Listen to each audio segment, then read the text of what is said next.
albums and EPs coming out on Friday, the 30th of August. We always try to start this list with one of the most anticipated or biggest name releases, and we're going to go to Norway. Number one on this list is Leprous, that great progressive metal, or you could almost call them a progressive rock band now. And they're releasing their new album, Melodies of Atonement. This is the 8th album of their career and follow up to 2021's Aphelion LP.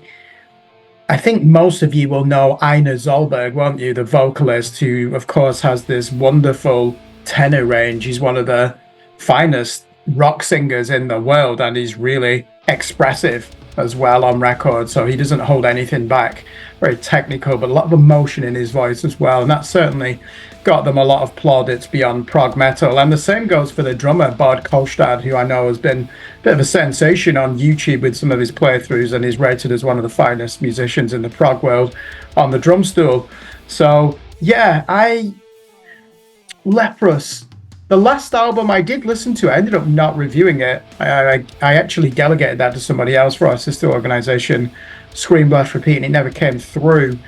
I prefer the earlier stuff, but everyone's going to say that, aren't they? Now they've gone more in a Radiohead type direction. I preferred it when they were writing music that was befitting of Einar Zolberg's role as the guitar player in Ishan of Emperor in his band.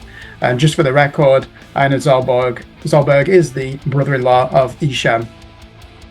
Moving on to number 2 on this record. Now, there's 2 ways this album has been described. The artist is called Ancients, with an extra I in the title, and the record is called Beyond the Reach of the Sun. This is a Canadian band signed to Season of Mist, and in one press release it's called Progressive Sludge Metal, and on Encyclopedia Metallum they're listed as extreme prog metal. This is the 3rd album of their career and the first since 2016's Voice of the Void. I've never actually heard any music by this band, so I'm looking forward to this. Progressive sludge metal, I think of bands like Conjurer when you hear that phrase or description for the genre. Number 3, we're going to go to the United States of America, and the artist is called Amiensis. And this is an album which is already a sequel to a record that came out earlier this year, and it's called Reclamation Part 2, progressive black metal, and they're signed to M Theory Audio. Now, I do remember I enjoyed the 2020 album, and I actually reviewed that for our sister organization, Scream Blast Repeat. That was called Ab Reaction. That was highly enjoyable. It started off quite severe, and then it went in a more colourful direction, almost bringing in post-rock and alternative rock before ending in this great finale. Now, as I said earlier, I actually missed Reclamation Part 1, which came out this year on the 26th of April, which is 50 minutes in length. So now's a good time to come in at Part 2 and then discover Part 1 and listen to both pieces together. And I urge you to do that as a listener as well, if you want something to occupy you for an entire day.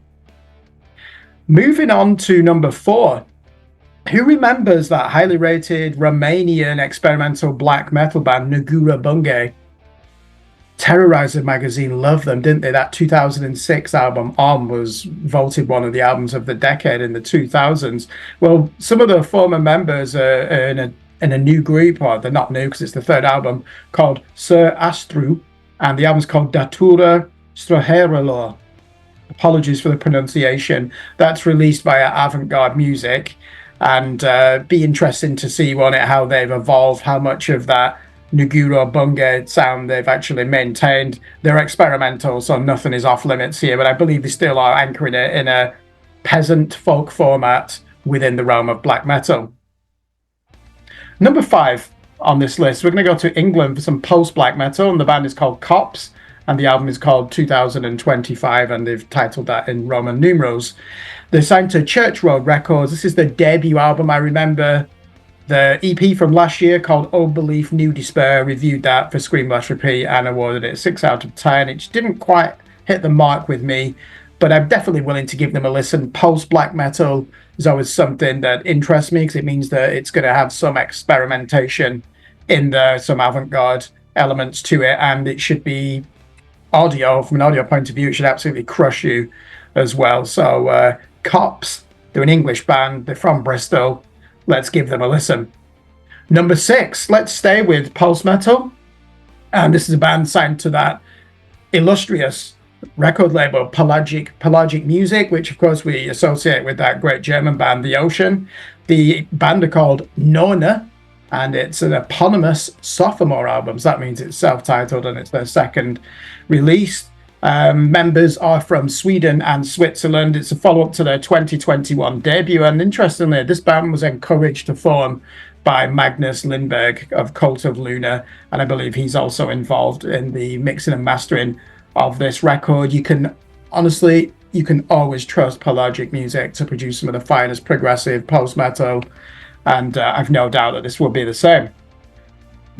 Moving on to number 7 on the list, we're going to Finland. And it's Wintersun with their album Time 2, released by A Nuclear Blast. This is album number 4 from the symphonic melodic death metal band, of course, famously started as a side project from the singer of Ensiferum. The current lineup it's a who's who, really. You've got 2 members of Nightwish, and also in the band is Teemu Mantisaari, who was announced as the new live guitar player in Megadeth. So a lot of prestige with this band.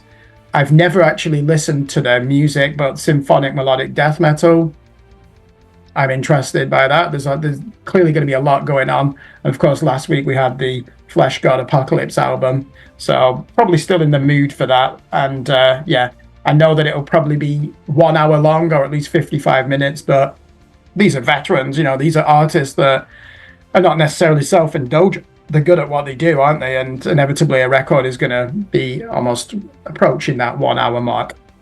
Number 8, here's a band that some of you will remember when deathcore was the next big thing in the late 2000s, when your likes of Century Media, Nuclear Blast, Siberian Records were signing up all these groups, weren't they? And it's Oceano from the USA.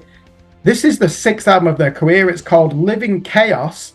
And they released their first 4 records via Earache Records, and that was in the late 2000s, wasn't it? They've not actually released anything since 2017. Occasionally, you'll still hear their name in interviews with Courtney of Spiritbox and various other artists. But I missed the hype on this band, and I don't really listen to much deathcore now, so it'd be good to go in. These are veterans, really, aren't they? If they've been doing this since 2007. And it'll be interesting also to see how the sound has evolved since 2017. I hope it doesn't have too much new metal in it, because that's where deathcore seems to be going. Let's go to number 9 on this list. Deceased, Children of the Morgue, death thrash metal from the USA. The interesting backstory to this band is they were formed in 1986, and here's a piece of trivia for you. They were the first ever band to sign to Relapse Records for the release of their 1991 debut, Look of the Corpse. This is the 11th album of their career, released via Hell's Headbangers Records. And then we come to the final one on the list. We always try to save this for the big name and the one that I'm personally most looking forward to. And we're going to the USA, to the record label Nuclear Blast, for the heaviest metallic hardcore grindcore power violence band in the world, and that is Nails, with their new album, Every Bridge Burning. I do remember 2016, You Will Never Be One of Us, causing a storm when it came out, and musically it was critically acclaimed. I believe even Encyclopedia Metallum accepted them into their database on the strength of that record. Terrorizer magazine were all over it. I always use Terrorizer, don't I, as the bellwether. If they liked it, normally you could expect it to be good. This is the 4th album of their career. It actually is the follow-up to that 2016 full length. They did a split with Full of Hell, I believe, in the intervening years. Todd Jones. So we know he used to be the guitar player in Terror, and some of you will know him for his very public spat with Metal Sucks, with the latter called him a scene bully, and that still occasionally raises its head. And like Nurgle from Behemoth, he'll have nothing to do with Metal Sucks. And I'm going to stay out of that, and I don't really have an opinion on it, but I've got to say, when I did hear that 2016 album, I was impressed. I mean, Sonicless is one of the heaviest things I'd ever heard. It was like rediscovering the debut Dillinger Escape Plan LP back in 1999-2000. So that concludes this list for albums coming out on Friday, the 30th of August. Go and check them out.